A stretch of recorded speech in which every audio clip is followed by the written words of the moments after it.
I talk to truck drivers on a daily basis, and the question constantly comes up to me about, like, are these trucks going to put us out of work?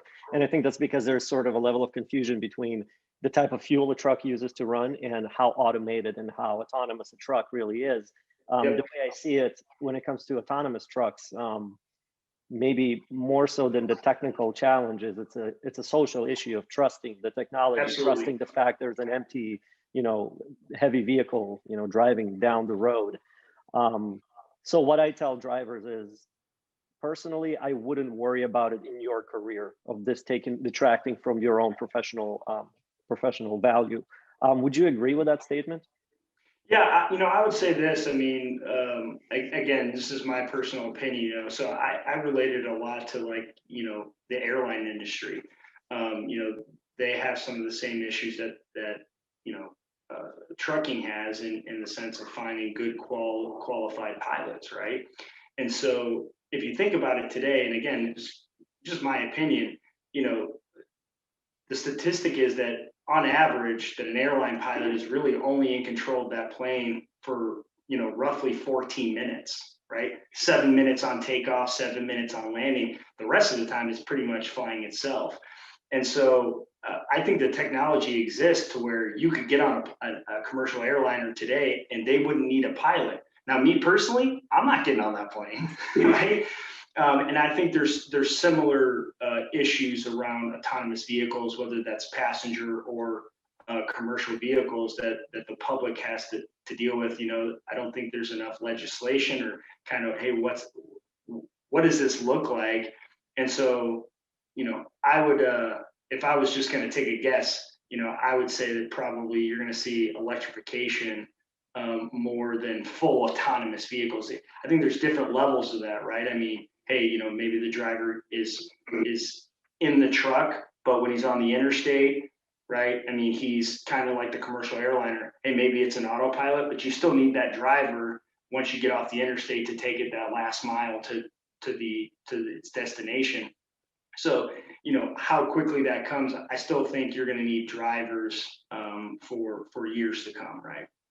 Yep. Um, let's shift gears a little bit to talk about electrification of fleets. Yeah. So we're at GP Transco. We're one of the first companies that have pre-ordered the Tesla semis, mostly just to kind of test them out to see how Sure. how they do, to sort of Yeah. be early adopters. We're still waiting on those. We haven't heard in a little while any kind of updates about it. But electrification being clearly in the future for the transportation industry. Um, are you guys at Pilot Flying J preparing for that? And if so, what are some of the challenges and what are some of the projections or predictions, if you have any, about that? Yeah, so I mean, when you think about electrification, right? So as we look to the future, I mean, there's no doubt that the energy and transportation landscape is rapidly changing, right?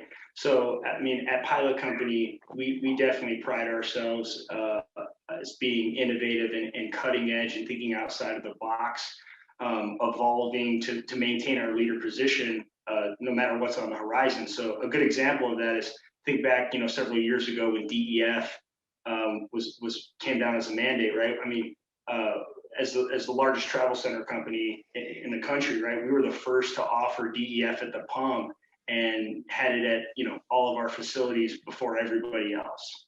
And so, I think there's going to be a lot of opportunity when it comes to alternative fuels. We're always looking to, quote, greenify our services and offerings. I mean, so a good example of this is, like, since 2017, our energy division has significantly ramped up to build capabilities and expand our services to deliver more value and efficiency to the customers.